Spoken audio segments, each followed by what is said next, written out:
We'll go ahead and we'll start up just a few minutes early, before 2:30. We may have a couple more people come in, but I walked by and the other sessions were underway, so I said, well, we didn't want to be too far behind. But I hope you've had a really good day, learned some new stuff, met some new people. This is our third session of the day, the last consecutive session, concurrent session. After this, we'll go back to the auditorium for the download. If anybody did not get my little postcard about the survey, please let me know, because I definitely want to know what you think, and I'll get one to you. Steve Terry is currently the Director of Technology Utilization at the University of Memphis. Before coming to Memphis in 2001, he worked for over 10 years with the City of New York in a variety of IT leadership roles, and this is really exciting to me because I'm a big theater guy, and I work with the community theater here in Starkville. He served in one of his functions as IT manager for a number of large nonprofit arts institutions, including the Met and City Center Theater, which is awesome. His current research work focuses on continued development of Web 2.0 technologies, cloud computing, and some other learner-centric new media projects for University of Memphis. He's also a part-time adjunct professor of theater. So, Steve, we'll turn it over to you. Thanks for being here. Well, thank you very much. I appreciate it. I'm so thankful to be here today. I'm glad you all are too. As Lala mentioned, I used to be a professional actor, and now I do IT for a living. So I'm an IT guy, I'm not a librarian. But I wanted to make sure I had a little street cred with my librarians here today, and so I have worked, and just recently, about 3 years ago, put in our ILS at the University of Memphis, triple I, and I think we were one of the first 5 or 6 in the country to put in Encore. It was so beta it didn't work, but we put it in anyway. And so that's actually our front end now to our library system, is the Encore system. Those of you who know Millennium and Encore, that's what we use. And so that's how I come to the library. The librarians even gave me an honorary Library of Science degree, Master of Library of Science degree, except the provost didn't think that was such a good idea, so I got a little statue about this big. Let me go in here. This is the agenda. For those of you who were in Dr. Lee's session just a few minutes ago, we're going to take some of the information that she gave you kind of on a big scale and kind of bring it down to a practical level. I've given this session many, many times over the last 3 years, and I think what you'll find is that we're going to take some big ideas, talk about new media and tools, and kind of distill them down to a practical level where our faculty can have a touch point with it. As you all know, a lot of you in the room, especially librarians and instructional designers and IT guys like myself, we're kind of on the forefront of all this technology. We see things happen before they're really out there. We push things. But our faculty, in all practicality, come late to the game. And so this whole thing that I'm going to talk about today, this list that we put together, came out of that sort of experience with faculty. So this is the agenda for the day. If you don't like it, you can leave. I just present it. Because I show up sometimes to a session thinking it's one thing, and they start about halfway through it's something else. But anyway, this is what we're going to talk about today. One little plug. I was going to really wow you today with my iPad and a new tool, but because of the network here at Missouri State, they really have protected it really well, and I couldn't get in. But I want to do a little plug for a product called Doceri. It's just a sidebar for just a minute before we get started. Doceri comes with a little pin, a little stylus that hooks up to the volume control of your iPad, and you can turn any projector classroom setting without wires into a whiteboard. So if you get back, take a look at Doceri. Fascinating tool. I was going to show it off and look like I was really And how do you bright spell and it? smart. Spell it, please. It's spelled like the Italian word that it is, D-O-C-E-R-I, Doceri, which means to learn or knowledge or something. My Italian's not good. I did work at the Metropolitan Opera, And it would I don't actually, remember it. and it actually would have linked your iPad to this, so you could have actually been writing and to this. And Controlling it in a whole from the new whole. Absolutely That's incredible. amazing. Absolutely incredible. I want you to Put check that it out. little password. If anybody wants to contact me afterwards, I'm not a salesman for it, but it's just a cool tool. Anyway. That's a really cool tool though. This list, I'm going to show this again at the very end. This is the URL for this list that I'm about to show you. You have the unique, I present all the time on this list, We update it a couple of times a year. I'll talk about that more in just a minute. But you have the unique experience of seeing it about 4 or 5 days before it's final, the current list. And so this list today, if you go out there and browse to it, will show you an older list. But that is the URL for it, the permanent URL. And as we get into it, I'm going to actually go through and show you and demo the whole list. But that's a permanent URL for it right there. And we'll go through it again at the very end. I'll show it to you again. So how we got started with this is that we have a pretty advanced governance structure at the University of Memphis in terms of IT and IT-related committees. And one of our committees is a teaching and learning committee. And about a day before one of these teaching and learning committees that meet once a month, maybe not quite as much, the guy who runs it said, hey, I don't have a subject, I need some help. Can you put together something? Why don't we talk about Web 2.0 tools? Now, personally, I don't like the term Web 2.0, but if you don't say Web 2.0, people don't always know what you're talking about. So it's kind of a common language, and that's why we'll use Web 2.0 today. But in this kind of a preparation for this meeting, they said, can you put something together? And so I went and thought about it for a couple of hours, put together a small little list, and we're going to talk about that as we go through. And one of the things I sat down and thought about is there's just a ton of stuff out there. And so, as this slide mentions, there was just lots of stuff happening. And this is right about 2007 into 2008. And these tools were emerging at that point just rapidly. And so I thought, well, it's got to be more than the tools. What can we do to make them fit our campus, and what sort of things might go along with it? And so that was kind of the genesis of the idea. As I mentioned, there was just tons of stuff out there. I mean, they just keep coming. They keep coming, and they're there forever. And it was just overwhelming. And so instructional designers, librarians, all sorts of IT people were saying, well, we should do this, we should do that. You know, how do we approach this? Faculty would come, the really advanced faculty, and say, hey, I just saw this new tool, have you tried this? And so all this noise was going on, and there was no way to kind of rationalize it and kind of get a handle on it. So that was happening. There had been a group in the UK, this is the link to their site, who actually in 2007 had attempted to try to categorize and list these tools in a kind of some sort of meaningful way for higher ed. And they came up with the top 100 tools. And of course, as you can see from the list, it's just a scrolling list. They did put a category at the top, and I thought it was pretty interesting, but it didn't really get to the heart of what we needed. And if you show this to faculty, you all probably know this, they would probably look at it and go, what? I mean, you gotta be kidding me, and probably throw it back to you. It was just long and it was cumbersome. But one of the things that was unique about it, it did categorize it and it had links to the actual products. And it was, somebody had vetted it out and given it some thought. So we thought that was a pretty good idea. And so that kind of helped me start thinking about it. As Dr. Lee mentioned in her last session here in the auditorium just a few moments ago, there were groups out there, NMC in particular, with ELI, which is the Educational Learning Initiative, that were looking at these, what's coming, what's the important things, and she went into great detail on that. And so that was also a factor in looking at the Horizon report from 2008 and saying, what's out there, what are going to be the important things that we need to focus on so that we can put this list together for our faculty. And of course, this is a modern one. For those of you who have been around IT, and librarians probably have seen this more than faculty on your campus, the Gartner group. Gartner is a research firm in IT, and they actually specialize. They have a section of Gartner that specializes in higher ed. And they produce this famous, called the hype cycle. And this is technologies in general hit the Gartner hype cycle. And it's very famous, and it's kind of a de facto standard, but they apply it to technologies in higher ed as well.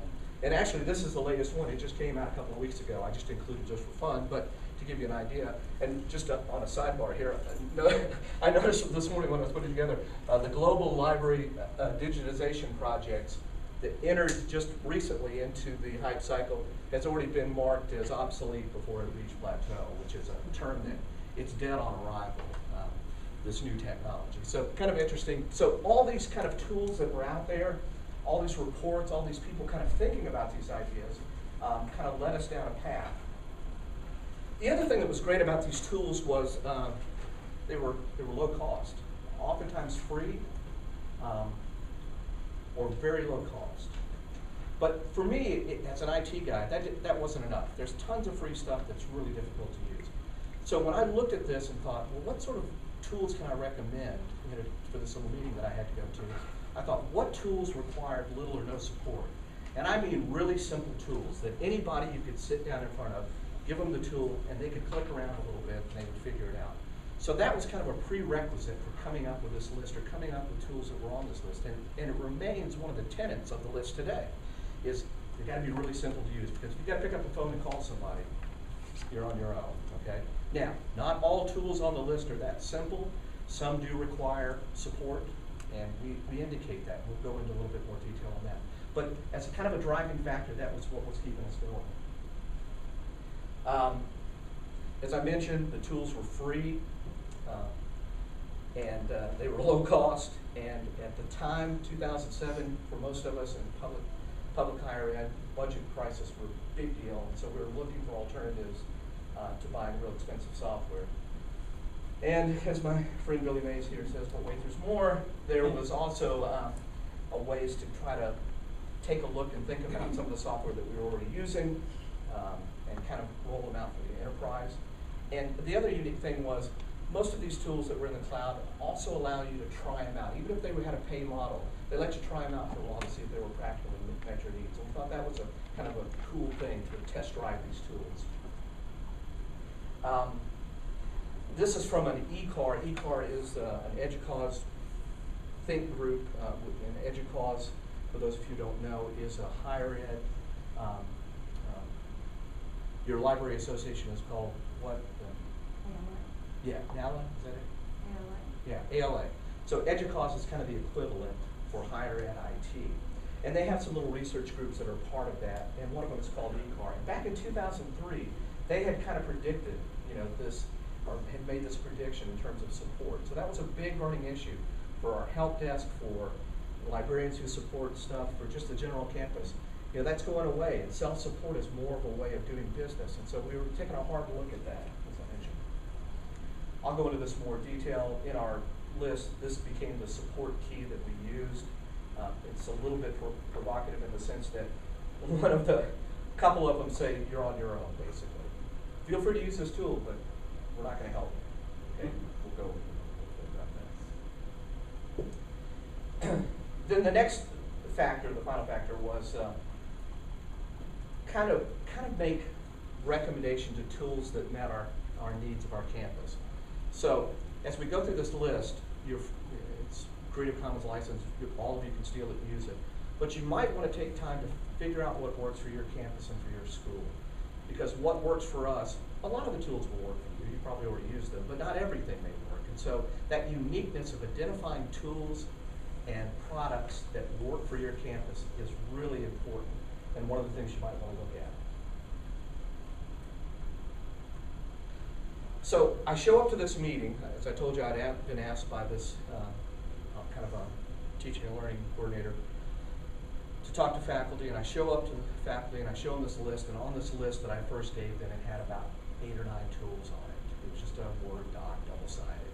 I kind of threw it out, showed them, did examples of it. They were wowed. And at the end of it, a couple of the faculty just stood up and said, this is what we need. We just want someone to tell us what to use. We trust you. And I'd not heard that before as an IT guy. I mean, I've been in IT a long time. I'd never heard people say, just tell us what to use, especially faculty.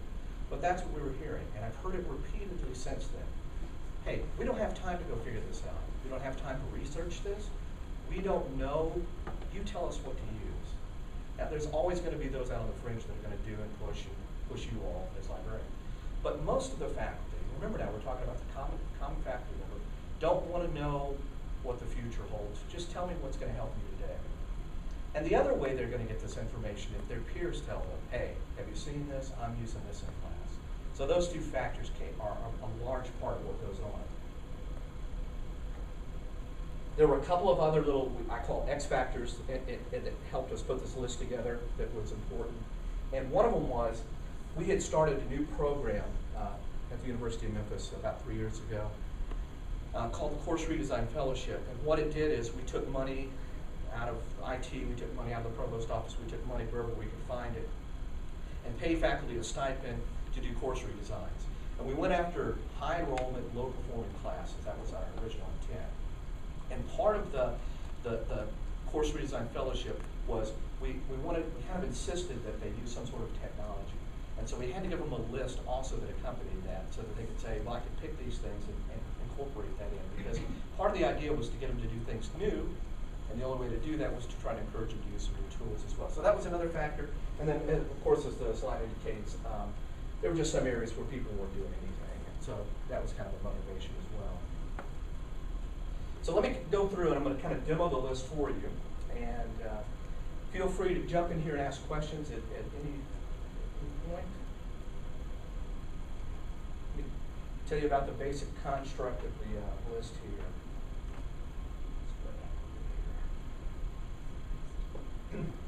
This is the draft. So I told you we have a live document that the URL points to, and this is the draft document. We'll go through it real quick.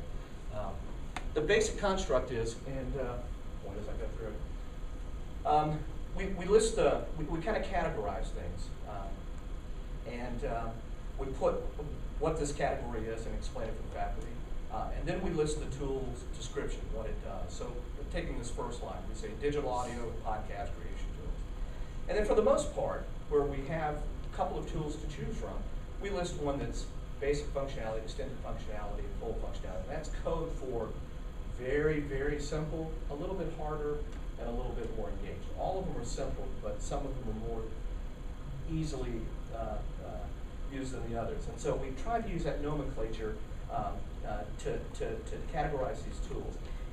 The list is built, it was originally built on a spreadsheet, put into an active PDF file so that every one of the tools have links to them, to the actual product, and kind of a casual, brief description of the tool.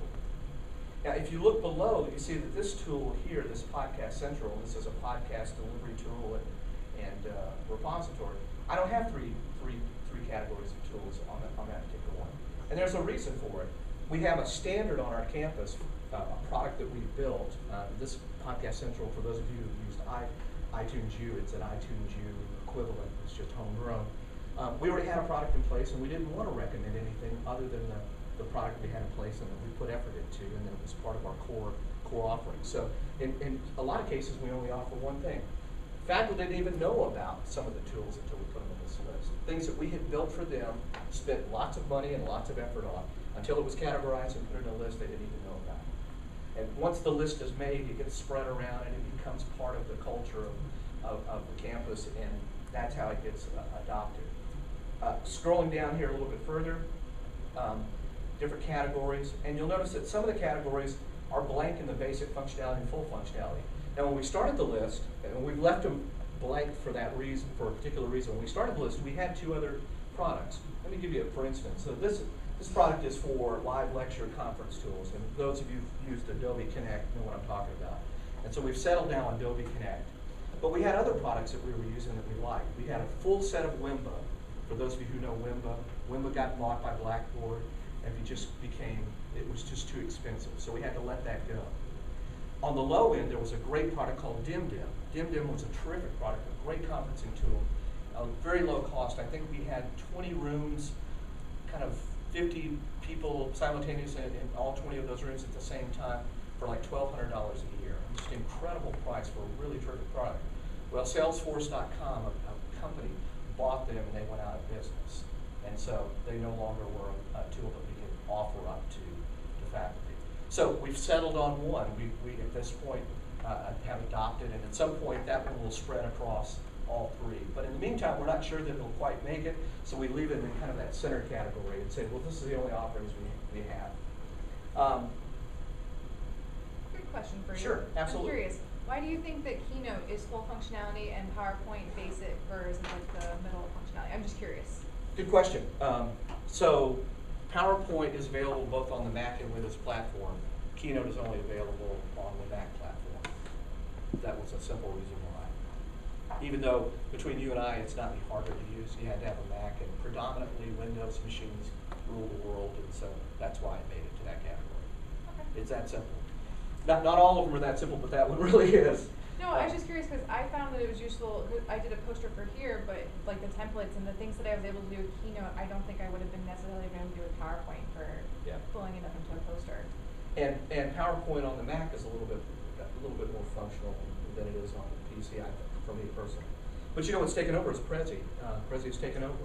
And the functionality of Prezi being able to zoom in and out has been kind of a big deal. And faculty have stumbled upon that one. And that's the one that wasn't on the list until this iteration, because we thought it was so esoteric and so kind of new that we couldn't really recommend it. But faculty started to bubble up, and they would come to and say, well, I don't like PowerPoint, I want to use Prezi. We're like, great. So that's how that made it onto the list, things like that. Jump in, feel free to ask questions. Some things where there's only one that really fit the category, Gloucester, Timeline. There's not a whole lot of products out there. I mean, there are some others, but where there's nothing else we could recommend, it was a single category. I don't know how useful, I don't know how many people use them, but they make it on there as well. Let me talk about wikis real quick. I'm just going to go through the list. As I mentioned earlier, we had one sort of product that we had built. We did the same thing. We had a Confluence wiki product that we put in, and we branded it locally, UMWiki. And so, of course, faculty are always free to use whatever they want, but we wanted to say, hey, if you wanted to use a really well thought out wiki that's fully integrated with our environment, here's one, and we branded it, University of Memphis Wiki. If you'll notice the little colored dots, and they don't show up a little bit on the screen, but they're blue, pink, a little reddish, and yellow. These are the support dots to kind of indicate to faculty, and up here on this first slide, we try to show them what that is. But if you click on one of them, it actually takes you down to the support key. And this we felt was really important when putting together the list. We wanted faculty to know, so if it was pink, you're on your own. I mean, that's essentially what that says. If it was yellow, we know that there's people on campus that have used the tool, both instructional designers and other faculty, and we could point you toward it. And then if it was blue, it's a traditional full support product that we're going to take the time to help you with. But it's very important, and kind of this is the controversial part. We're basically telling faculty, we want you to use this tool, we're recommending this tool, but we're not going to support you in the tool. And the reason why is that we don't have enough people to support you. And so feel free to use it, but you're kind of on your own. And that's a radical idea in the support model. That's not traditionally what we do in ITD, in IT in general. It's not what our help desk does, but we had to draw the line at some point because these tools, there's so many of them, and we don't know how you're going to use them. We had to say, hey, you're on your own. That's kind of a radical thing. If anybody's got some thoughts about that, I'd like to hear it. Other people have wondered about that. I've done something very similar for my faculty. I don't know how many of you heard my comment yesterday about the average age of my faculty is late 60s, early 70s. So they expect a lot of support from me, but it was a lot of repetition. And I find it with the younger faculty coming in too, they take after the older faculty. Oh, well, she's just going to show me. I don't have to actually process any of this. I'll just go back to her and she'll show me again. I make videos. Yep. And I make a video of this is me using the product, and then I post it. And I say, have you watched the video? And if they actually have a new question, I will engage with them. But if not, if it's something that's answered in the video, I say, you need to go watch the video and come back to me. None of them is over 5 minutes long. Right. And on top of that, we use Prezi as an example. If you go and sign up for a Prezi account, which is free, the next thing you see after you sign up is, here's how you use it. Exactly. It's a 2-minute, 3-minute video. And if you are smart enough to sign up, you're smart enough to watch the video, and 5 minutes later you can use the tool. That was our thinking on it. These companies have done a fair job. And Jump in, yeah. What's cool about the Prezi too that I found out is the Pro one, which is like you can take off the Prezi logo and stuff. You just have to have an EU email, and Right. you can get it for free because they consider you to be an educator. Yep. That's how I got around it. Yep. A couple more things real quick on the list. The games and animation, we make some recommendations there. It was hard to recommend a game per se, though we've singled out some as examples, and we tried to keep it as an example. And this one changes all the time. So we've listed, World of Warcraft and RuneScape. I don't know if some of you know what that is. But also we've got a category over here where we list a bunch of games that people have used in the educational environment, both in high school, college, and just to kind of give them some examples and point towards some resources. This one's tough to recommend because gaming as it exists now for higher ed is discipline specific, and so it's tricky to say, well, you know, this game you can use in all disciplines. It just doesn't work that way. Not all disciplines lend themselves to games. Have you heard of bibliolouts? Bibliolouts? Yeah. Okay, yeah, I haven't, I've done just a little bit of research on that, but I know that's an initiative, what is it, Michigan or even, or I forget where exactly, but it's somewhere up in the northern Midwest, but a game for, Michigan. Thank you, Michigan is the one, yeah. Yeah, I think it's Michigan, right? It is Michigan. One of the librarians in my library actually was helped out with prototypes for it. And you're from Alabama? I'm from Troy University. Okay. I know Alabama had done a game in their libraries, just focusing on library type things, but it was a huge game that took over and they had a lot of success with it. This is Tuscaloosa, Alabama, UAB. I find that category a little confusing because, I mean, there's Yeah. gaming tools out Right. there, free tools, game building tools, and there's software to go out and build games on, so it's a little confusing. Yeah, you're absolutely right. I'm with you. So we struggled with this. That's why I took the time to show you the category, get your feedback. We're struggling with how do you introduce this, but you know, and not tell them. You know, some will actually be building stuff. We actually have a, you know, in our, you know, FedEx Institute of Technology, we have an actual kind of incubator for this kind of stuff. We have groups that are building games and building smart tutors and things like that. And so they said to me, well, you know, why don't you show this stuff? Well, we may. But so far, you know, this is what's kind of fallen out. It's trying to, remember, we're trying to cover the masses, not the specific. So it's tricky, and you're right. So now you're having the conversations we have as instructional designers. We're like in the room, you know, battling out. What do we put, you know, so. Well, I mean, not legitimacy just by adding gaming stuff there. Yeah. Second Life, I don't know how much, just real quick, Second Life, I don't know how long it'll stay on the list. It seems to, Second Life seems to just kind of found its own way into nowhere land. Those who in higher ed who love it have actually still embraced it, but I think it's hard, it's a hard thing to do with faculty, and it may come off probably by our next iteration, not this iteration, the next one.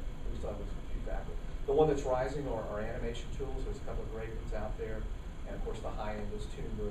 For those of you who have kids that have seen SpongeBob SquarePants, SpongeBob SquarePants is totally developed in Toon Boom, and it's relatively cheap for higher ed. And animation has seemed to be a new thing that's taken off.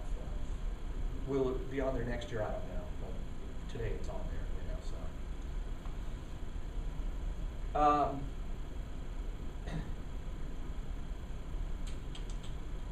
So the newest part is, and here's the part that I'd love to hear some feedback. We just added this go around, what we call iPad tools.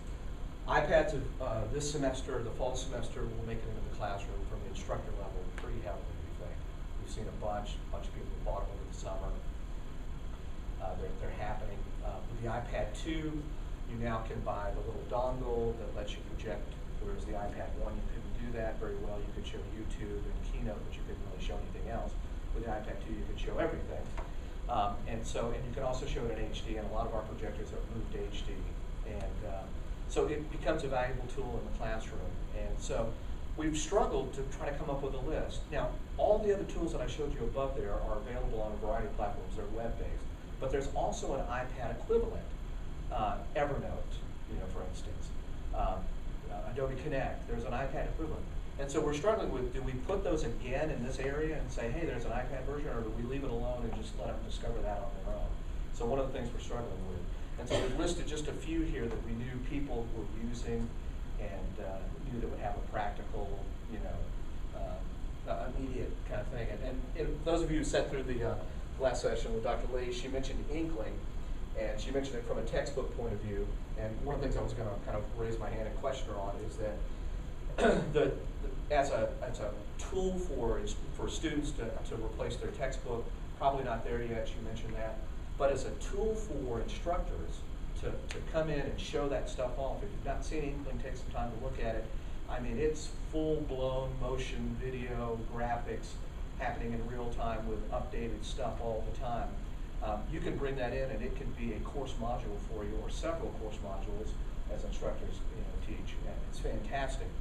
And so from that perspective, it's not cost prohibitive because you're showing it on your iPad. You're showing a simulation of, you know, some sort of biochemistry interaction of two elements. So, and then I found out from a bunch of faculty that they've started to use the PBS iPad app because there's so much out there that PBS puts out for free that they're pulling, and you can actually chop up and do little, you know, mashups of it. So that's become a popular one. But this is one that's under review right now. Probably by the time I publish this, you see it today, it probably won't look like this in a week, which is when our deadline is. So just kind of share that with you as part of this. Does that make sense? Any questions about the list?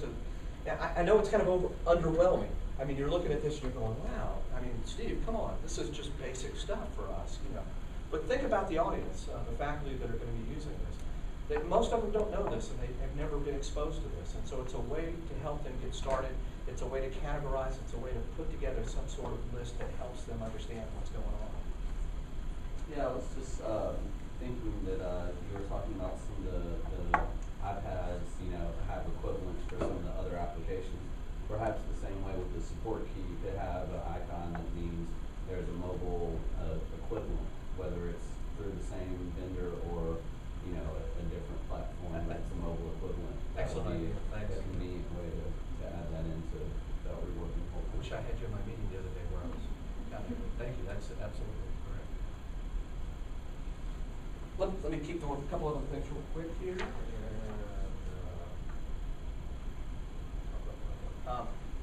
So let me, if I could, let me show you real quick why this has been successful. One of the things is, as I mentioned earlier, we've customized it for our campus. We try to update it. When we started out, we were updating it 4 times a year, and that worked out real well. It was good in the sense that things went off the list, but it was hard to get a consensus on what should go on the list. So we've gone down to about twice a year. And we do it this time right before the fall semester, and we'll do it at the Christmas break. From Christmas until summer, it kind of stays, you know, the same. So we didn't get a lot of synergy because faculty aren't around. I can't get them to contribute to the list. So, but actually updating it, and it does make a difference. And I think you have to kind of stay on top of it. If things change, you have to change with it. So here's kind of the good, bad, and the ugly. You know, for those of you who know the movie. From the list. So here's the good, and we've talked about some of this, but from an IT perspective, and probably from an instructional designer perspective, I can't speak for you all because I'm not in your world, but having a finite list of tools to support is really helpful. In other words, right now that explosion of these cloud tools, I mean, again, faculty are free to use whatever they want, but if you've got this finite list, it kind of helps bring the discussion to a place where you can manage it. And that's important for us. And that's been a big, big deal as I've talked to other schools across the country. They've been overwhelmed by the number of tools that are available. Of course, the early adopters, the ones that are on the cutting edge, they're going to do their own thing and they're going to be miles ahead of you. But from a kind of a centralized support mechanism, everybody from the help desk who may not say they support the tool, they actually have the list and they can make reference to it and say, hey, we know a little bit about this, we can help you a little bit. Or just the casual other faculty member that, you know, sits at lunch with another one saying, hey, you know, I've got this list and this tool on there is really great, it helps me do X, Y, Z. So that part has been part of the good. The bad is these tools go out of business quickly. DimDim's a great example. We love DimDim. It was a fantastic tool, and then one day we turned it on and it was no longer there. So it makes it tough to fall in love with these tools, get them adopted, have workshops, get all fired up, have lots of users using it, and the thing go away. I mean, completely go away overnight. But that's a world we live in, and you have to, from the onset, we kind of talked about that with our faculty, and so that's worked well. The first 2 iterations of the list were complete failures. We put things on there that were so esoteric, and it was things we loved, and we, you know, instructional designers loved, and everybody was so in love with the tool that they came up with.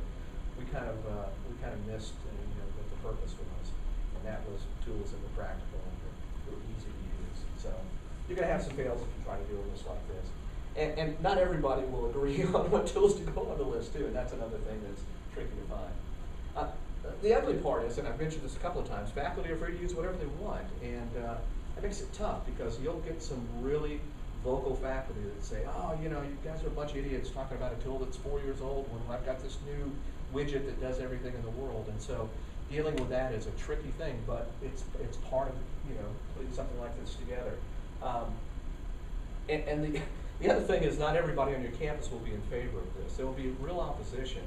And what we found was some instructional designers felt like it kind of creeped into their world of being able to provide that sort of help and stuff, that they couldn't come in and say, hey, professor, have you tried this?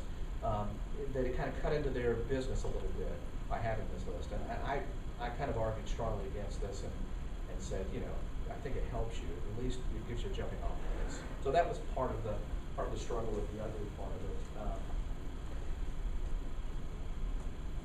That's kind of it. Again, a little underwhelming in terms of what the list is, but I have to tell you, having seen it in place for 3 years, it's remarkable. Next week, next Friday, we'll have it finished. We'll have new faculty orientation. I'll have about 70 new faculty, obviously very young faculty. We'll hand them out the list, and it'll get discussion started. And each year we've done it with new faculty, especially, not that older faculty don't do it as well, but each time we've gone through that, we have found some really terrific response and got things going and got things started. As I mentioned with our course redesign fellowship, it's just become part and parcel of, you know, if they don't have tools or a tool from that list on there, you know, that we kind of don't consider their grant proposal, you know, it's like they're not serious, they haven't really thought it out. You know, it doesn't have to be on this list with the other tools, but the fact that, you know, they thought it out and used some of those. Any thoughts, questions? Jump in there, quick, sure. Do you use something like Blackboard or another course delivery software? We do. We use DL. We've branded it eCourseware on our campus. Okay. It's on there. Matter of fact, we even, I'll show you on the list real quick. We've even gone as far as, so the blogging tool in there,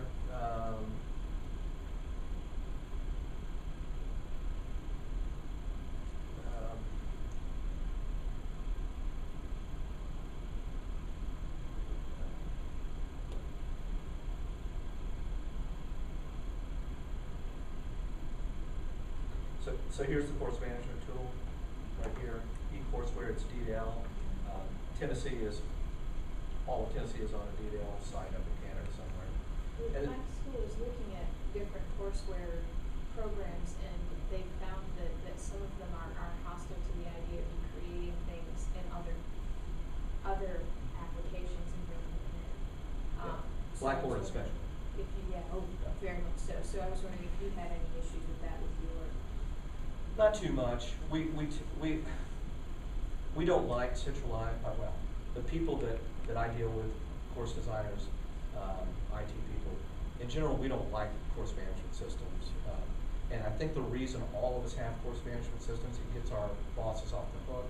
And it does two things. It actually takes from our administrative systems easily, and without a lot of work on anybody's part, creates an online course, and it lets us have a grade book. Those are the two main reasons why we have online course systems. I don't mean to be harsh, some of you probably don't agree with that. There's lots of other terrific modules within them, but they're rarely used. Agreed. And so the fact that you can now plug and play stuff, there's some terrific products out there. Oh gosh, we could talk all day about some of the new course management systems that are free, that have incredible stuff. And you set those down in front of faculty, and they're like, why are we using this other thing? You know? But be it as it may, you know, we're mandated to use it. And with Design and Learn, one of the good things I can say about it, it has been pretty good to plug and play with other tools. So not a whole lot of issue. Blackboard does not plug and play. So. Yeah, I was wondering, since the list changes so frequently, do you archive and provide previous versions so that if the faculty members see something's not on the latest list, they can still? Our electronic resource librarians are supposed to, they keep that copy. Now I maintain a copy as well on the side, but I'm not sure how they get to it. We started with that initiative to keep keep a running tab on it, but I'm not sure how they get it. it was part of the catalog, and I'm not sure it is today. So, it's a very good question, though. Any other thoughts, questions, ideas? I'm so sorry I couldn't show you those there either. Yeah. Yeah, one final thing, faculty members, you mentioned sometimes they have this brand newfangled tool that they, is there a process for them to suggest that to you where your team will evaluate about maybe including it in the next iteration? Yeah, absolutely. Sure. And we did have a kind of a formal rubric to do that with that said, fill this out and do this, and that went over real well. And so, basically just, hey, you're interested, we'll take it, we'll evaluate it, get back with you, and try to find others. One of the things we do in that situation, is say, well, have you shown it to some peers, and how have they dealt with it? Or are there other colleagues across the country that have used this tool? How did you find out about it? Well, we try to point them back toward their peers to try to get some engagement there, because you all know better than anybody else on your campus, the only way faculty are going to really start using things en masse if they tell each other. It's unbelievable. If they all like it, they'll do it. If they don't like it, doesn't matter how great it is, they're not going to do it. I don't care what it is. It could be the greatest thing since sliced bread, they're not going to do it. So that's what we try to get them to do. And if they can get something that something that makes sense, something that's wild, you can't believe some of the things we see that are written, by hand that come our way. The other thing we don't have on here, and there's a reason for it, are just mobile apps in general. Now, obviously, a lot of these are mobile apps in a certain sense. Evernote and Dropbox and things like that. I mean, they're all mobilized already. But the formal mobile apps that we have on our campus, they're not up here, and nor are administrative systems or things like that. The course management is, but so we're not including those kind of things because we figure that's just part of the canon of things that they should know or be a part of. And so there's some question about including those sort of things in there, especially as teaching and learning mobile apps start to get developed. We don't have a whole lot of those. They're usually vendor provided. But what we're seeing is instructional designers are writing this stuff. Librarians are writing this stuff. ITD people are writing little apps just for teaching and learning purposes, and usually specific for a particular discipline or a thing. And we're thinking about including those, but so far they're still on that kind of esoteric fringe, and we don't include them. So that's one of the things we're struggling with.